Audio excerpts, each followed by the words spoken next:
Hey everybody, Future Todd here. Wanted to talk to you about this kind of epic flight that I took. It was my cross country from Charleston back to Jackson. I'd actually flown over to Charleston from Jackson. Obviously, I had my plane there and was doing a business meeting. So came out there, stayed in a hotel for a few days. We're actually prepping for a conference that I will be helping to manage this summer in Charleston. So I needed to go for a site visit.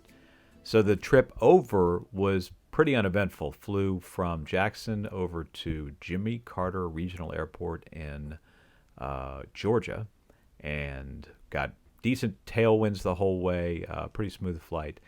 But the weather turned for trying to get back out. So I actually stayed an extra day in Charleston and then had to wait out kind of the morning.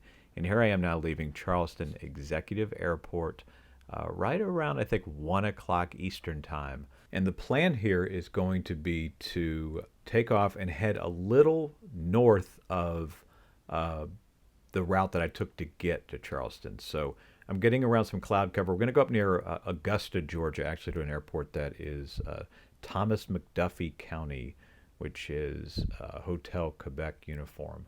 And it looks like they've got a nice FBO, reasonably inexpensive fuel. I'm going to try to get up there and then settle in and see what happens. I know I've got headwinds. I know I've got ceilings that are that need to lift as I get further west if I'm going to keep going. But if I get to Augusta and that's it, then call it a night. Here we are. We have got 27 on the runway, 27 on the DG, 27 on the compass. Beat on the floor, and here we go. Full power, airspeed's alive, gauges are green, fuel pressure's good. We are at 55, we can rotate. Got it 70.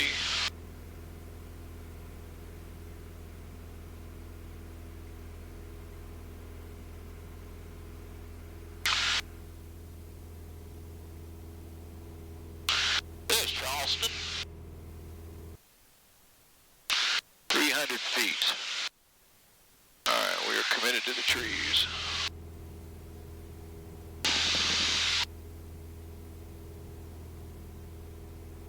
Knots, 500 feet.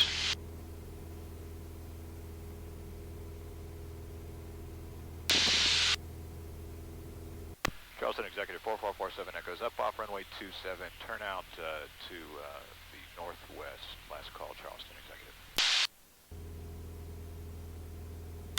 Charleston approach 4447 echo, VFR request.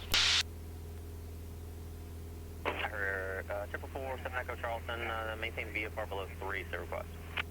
All right, VFR below 3, and my request is flight following to Hotel Quebec uniform. We're just above Charleston Executive. I'd like to eventually go at 4,500, and we're type Papa Alpha Tree 8 for 47 Echo. So Hotel Quebec uniform, correct? Hotel Quebec uniform, affirmative.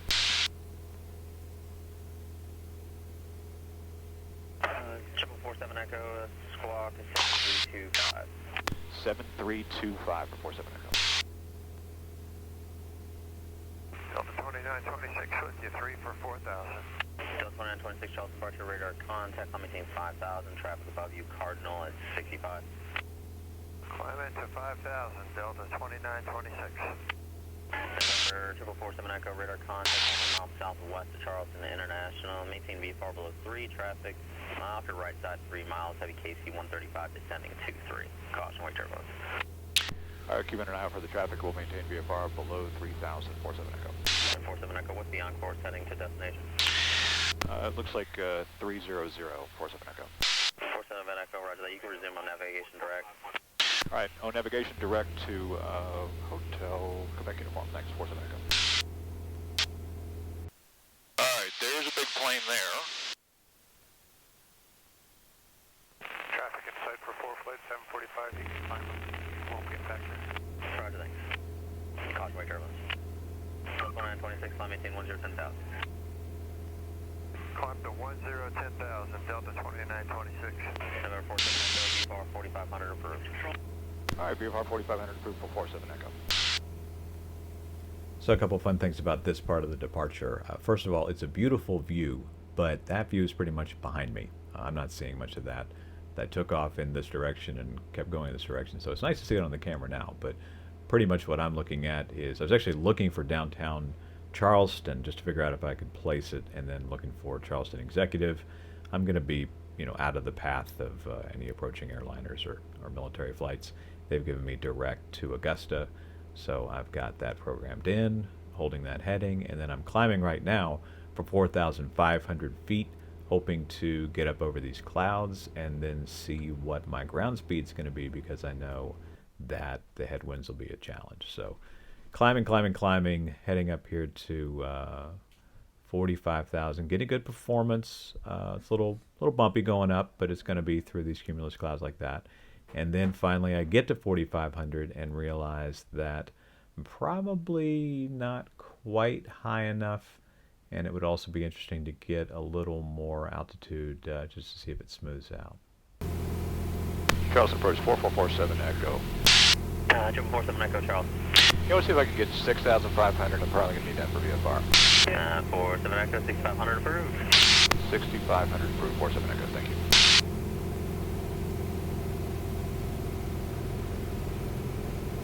Climb like a champ now. So the plane's climbing well. I get myself up to 6,500 feet eventually, and that's when I'm able to look at what my airspeed is going to be as we level off and gain that airspeed. And then I'm able to look at what the ground speed is once I sort of dial in what our actual throttle and mixture settings are going to be. And that's when I realized that I'm basically up here going about as fast as cars would. Charleston approach 4447 Echo. 747 Echo, Charleston. I'm going to let you know, I'd like to drop back down to 3,000, see if I can beat this headwind. 47 Echo, VFR 3,000 approved. 3,000 approved, VFR 47 Echo. So that became the plan. I dropped back down to about 3,000 feet below the clouds and started doing, instead of about 80 miles per hour, I was able to do something that was closer to about 100, 105 miles per hour, but bumpy. So then this is going to switch over pretty quickly here to me approaching Augusta. You don't want to watch the last hour and a half of bumping along, but we do this kind of final approach into Hotel Quebec uniform. Straight in approach here. Copy traffic, 47 Echo is short final runway 27 at McDuffie. 80 knots on glide slope. We're going to get down to the runway here and look all the way down it. Hold her off, lead off some airspeed. Right on glide slope. See what happens with this roof right here. Slight displaced threshold.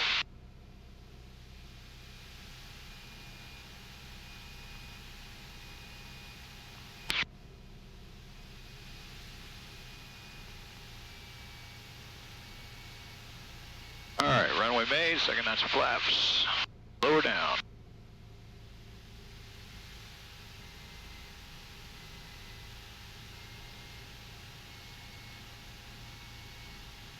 $80 knots is fast.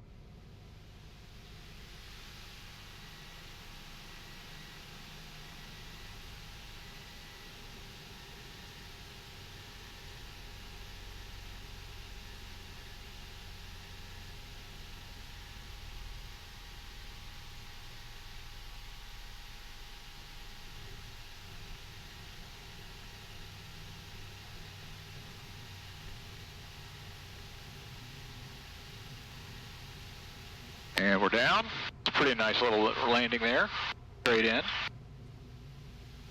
Flaps down. And of course I'm putting the flaps up, but I push the bar down, so that's why I always say that. Anyway, really smooth landing there.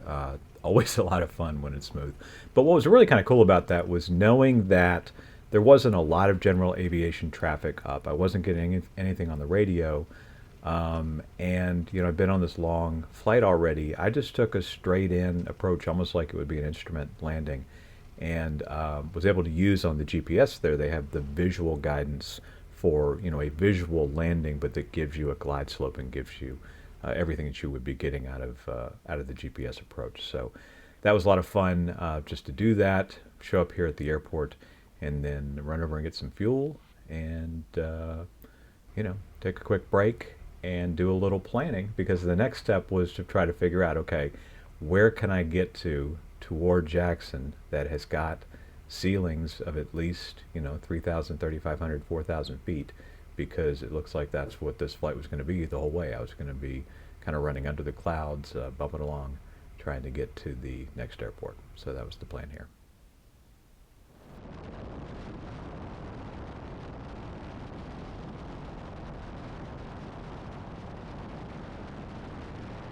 So after a break, refuel, and some planning, we get up off of McDuffie here and head back out into the wild blue yonder.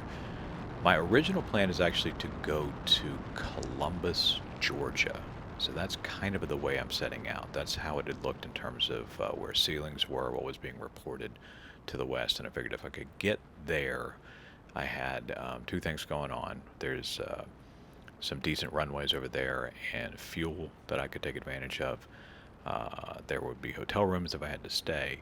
But I did get about halfway through and see some more weather and decide that I could actually get closer to Jackson by heading over toward Montgomery, Alabama. So that's ultimately what I am doing here with the flight, is after bumping along for an hour or so, we change things up.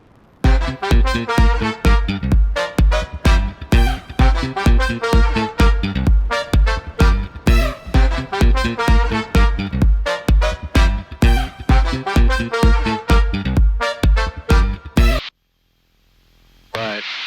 We've amended our altitude. We're at 4,500. And we have amended our destination, which is now Montgomery, Alabama. Headed over to Montgomery. So we will see how that goes. We do have the ceiling a little higher right now. A little hazy, but better ride at 4,500. And we'll see if things keep lifting as we go west. Do we get home tonight? Or not? We'll find out. Alright, welcome back to the aircraft. I don't know how much power we got here, but we are 20 minutes from Prattville, outside of Montgomery, Alabama. We should be coming up on Maxwell Air Force Base right over here.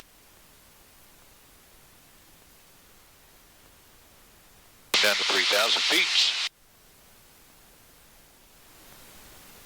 Prattville traffic, 47 Echoes, short final runway 27 at Prattville.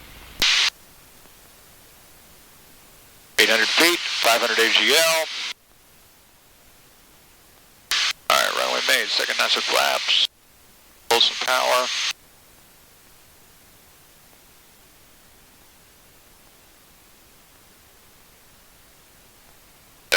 Knots.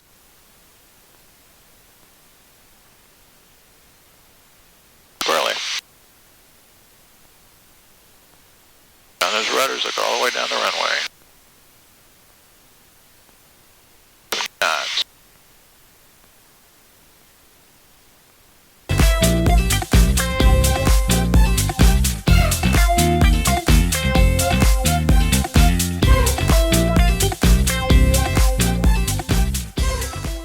So we get down nicely in Prattville, take a look around, refuel, rest, get a little snack.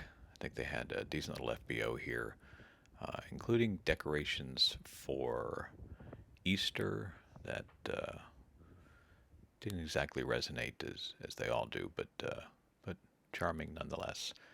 Then we're back in the air. I didn't have a lot of footage left of takeoff and what we're doing here, but we're basically now west of Montgomery, headed into Mississippi, taking in some of the views over a smoother ride now, finally. Still staying a little low, but staying under the clouds. But you can see kind of a hazy, getting higher pressure now, less cumulus, and that's nice. We actually kind of made this trip work. Watching the weather along the way. There's Meridian, Mississippi, flying over here, and then pretty soon things jump forward. We get into the dark as sun starts to go down on us. We finally get into the Jackson area, and around 7:30, I've got Jackson Approach in my ear, helping me out as we get back over to Juliet Victor Whiskey, which is Raymond, this aircraft's home field, where we set her down in the night. So that was the trip. Took probably 8 hours of travel time. I think we logged over 6 hours of flying on the way back here. It had not taken quite that long to get out there, but things were a lot slower this time.